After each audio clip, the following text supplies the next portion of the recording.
See, page 54. Yes. Page 54 of the petition, Lordship. Yes, we are on that.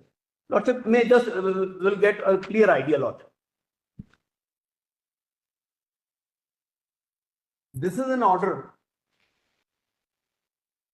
passed by in their appeal. They filed an appeal before SDO. Right.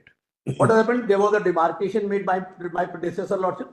They were found encroached. A proceeding under section 250 MPLRC was initiated, and the possession was delivered to me by them.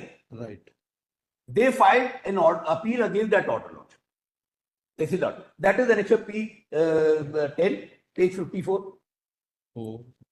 Lordship, may got it.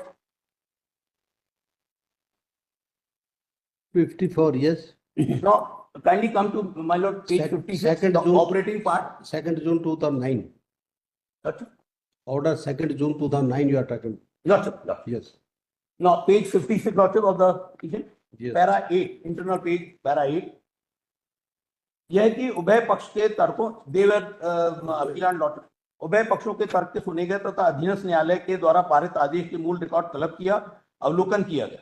Record के अवलोकन से स्पष्ट दर्शित है कि अधीनस्थ न्यायालय द्वारा दिनांक 5/5/8 को नोटिस तामिली पुरुषार्थी गृह निर्माण समिति के वर्तमान अध्यक्ष प्रीतम साहनी को दी गई थी। उन्होंने नोटिस नहीं लिखी, इसके बावजूद भी न्यायालय द्वारा नोटिस को चस्पा का आदेश दिया गया था।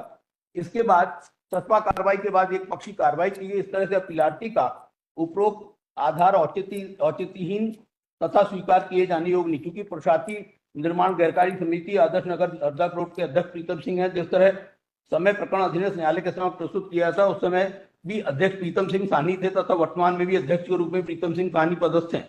समिति का अध्यक्ष समिति का प्रधान होता है। इस तरह अध्यक्ष को संबोधित करते हुए अधीनस्थ न्यायालय द्वारा नोटिस प्रेषित किया गया, जो विधि सम्यक है। इस तरह अपीलार्थी का उपयुक्त तर्क असामान्य है। Now concluding paragraph kindly see on the last page 58.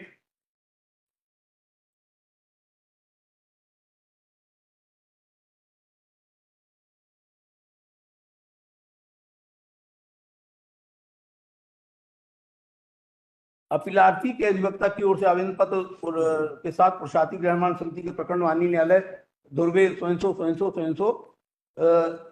प्रस्तुत की गई, जो इस प्रकरण में प्रश्नाधीन से संबंधित, जिससे यथास्थिति बनाने के लिए आदेश दिया जाता है। संपूर्ण अभिलेख मूल सम्मिलित अवलोकन से ऊपर मैं निष्कर्ष पर पहुंचता हूं कि अधीनस्थ न्यायालय द्वारा पारित आदेश विधि सम्यक है, जिस पर हस्तक्षेप किए जाना न्यायोचित नहीं है। अतः अधीनस्थ न्यायालय द्वारा तहसीलदार इतने के पारित आदेश दिनांक 30/5/2008 यथावत है। Now they had given me the possession of this land and I am in possession. Right.